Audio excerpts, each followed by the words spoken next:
So there's a lot happening in 1794. We talked about the two countries that were at war with one another, and this was an engagement known as the Quasi-War.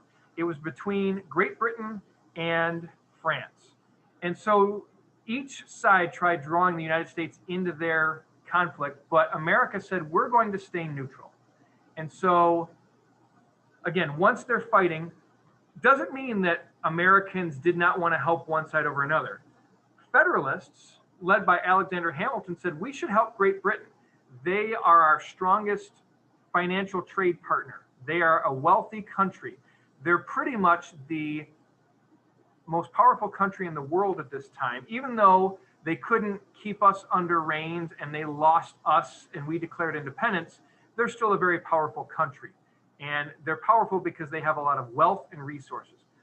Jefferson and other political activists known as Democratic Republicans said we should help France. France helped us during the Revolutionary War. Without their aid in that war for independence, we may not have won the war against the British, and we might still be subjects to the British crown. So Jefferson and James Madison, eventually later on, and others who kind of were of that Democratic Republican Party said France is going to be a better ally. But Washington, being the wise military general that he was, said getting involved when we can't afford it, getting involved when we don't need to is pointless. Why involve yourself in a fight if you don't need to, right? That's like if you see a bee's nest, you don't want to go and poke the bee's nest when they're leaving you alone. Why would you want to give them reason to come after you? So Washington said, we can't afford a war. We don't want to lose an ally. Right now, we're loosely allied with the British and with the French, so let's not ruin that. So Washington in 1793 issued his neutrality proclamation, which said that the United States would not get involved in any foreign conflict. And this is important because when we talk later about George Washington's farewell address, that really hits home. So the reaction to Washington's neutrality, well, the British relied on American trade, and so scorned and upset that the Americans did not help them, they started seizing American ships, which means that they started hijacking them, taking the sailors on board, taking their cargo, in some cases destroying the cargo and dumping it into the ocean, which angered many Americans. And many Americans said, I don't know about you, Washington, but we want war. We can't stand for this. The British are at us again. They're bullying us, and we want to put them in their place. So trying to avoid war, Washington sent John Jay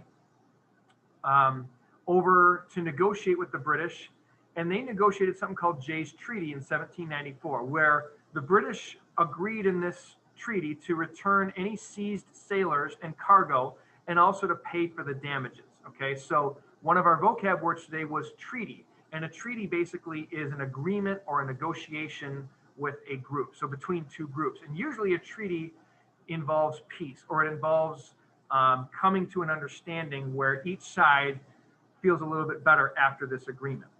The British also agreed to leave the Ohio Valley and basically leave the U.S. territory. So there were many Americans who were like, why are the British still here? We own this land now. We won it from them. And the Treaty of France in 1783, or the Treaty of Paris, I should say, to end the Revolutionary War, the British basically agreed to give us this land, but they haven't left yet. So Jay's Treaty was a positive negotiation between the Americans and the British to put a stop to the British bullying us because they were upset that we didn't help them in their war against France. The big problem with Jay's Treaty was that many felt that this did nothing, and it really was just lip service. It didn't do anything to prevent it from happening again. So imagine that you are beat up, or you are attacked by a bully at school or by somebody. They pick a fight with you. They throw a couple punches. They bloody your lip. They give you a couple bruises on your cheek. And then you go to the principal's office, both of you, and all the principal asks is that they tell you that they're sorry. Okay? They don't give them any consequences. They don't have them sign some sort of behavior contract saying that if they do this again, then there's going to be, further consequences. All you get is a sorry. And you know that it's really like a forced apology, right? I'm sure some of you have gotten a forced apology from somebody because an adult told them to. So imagine if you get into a fight with a brother or sister and your parents say, tell them you're sorry. And they say, I'm sorry. and it's fake, that they don't mean it. That's kind of what many Americans felt after Jay's Treaty, is that the British were really just faking an apology, and it wasn't saying anything about them respecting us in the future. Now, another thing that was going on, and we talked about this in an earlier class, was farmers were angry at a tax that was placed on all liquor, okay, mainly whiskey. And whiskey was the dominant social alcohol at that time. So it was a social drink. Now, farmers and whiskey makers were upset at this tax because if people were buying less and less whiskey, that means that whiskey makers didn't have as much demand for their product, and therefore they didn't need to buy as much from the farmers. So it's kind of that domino effect where the tax goes on the whiskey drinkers drink less whiskey, the whiskey makers then make less whiskey, and the farmers are selling less corn and wheat to those distillers. And so farmers ultimately were the ones that were taking the biggest hit. So they got angry and they rebelled, or they revolted against the government. In some cases, they were attacking whiskey collectors, tax collectors. In some cases, they were setting fire to courthouses and government buildings because they were trying to collect these taxes. And remember, this was really the first major federal tax that was placed after the U.S. Constitution gave Congress the power to levy taxes. And so with all these protests going on, George Washington, the president of our country, knew that he had to do something to send a message. If he didn't do anything, it would send the message that protesters could just revolt and rebel anytime they wanted to. So if he did that, then our country could have crumbled. And this is very similar to what we experienced last week with the protests on Washington and the Capitol building.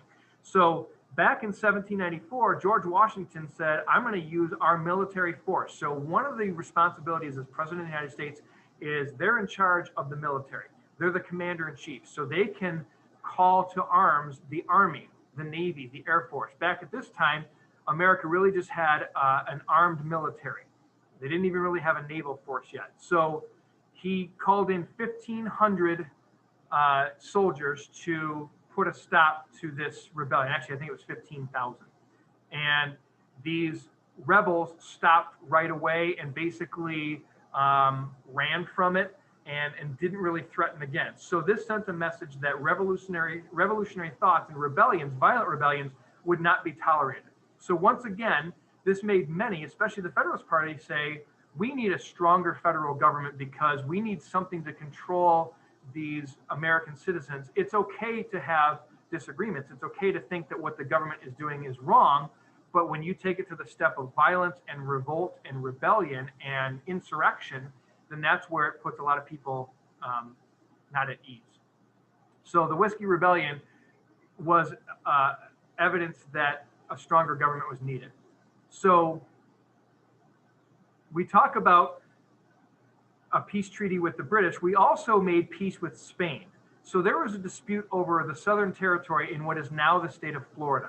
So Spain controlled not only what is now Florida, but they also controlled all the shipping ports that were in this area surrounded by the Gulf of Mexico and along the Atlantic Ocean. They also controlled parts of the Mississippi River and the Port of New Orleans, which is in present-day Louisiana. And these were valuable shipping and trade ports for America to do trade with, or to do trade from.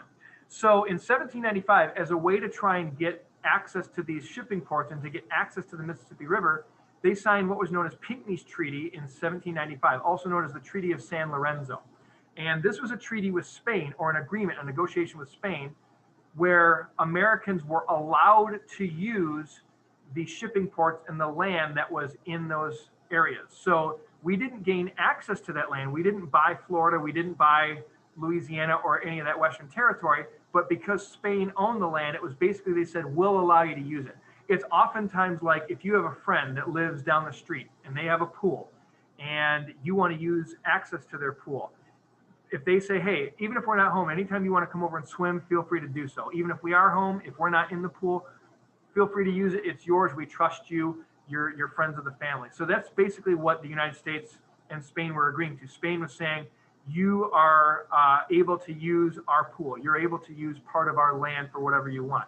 When I was growing up, I had a neighbor who had a basketball court in their backyard. I didn't have one in my house. And so they allowed me to use their court to play basketball anytime I wanted to shoot baskets, to play pickup games. It was theirs as long as I respected their property. So the United States in this treaty gained valuable land from Spain in namely now what is Alabama and Mississippi, but also that primary shipping port in New Orleans, Louisiana, which is going to become very important when we talk about westward expansion.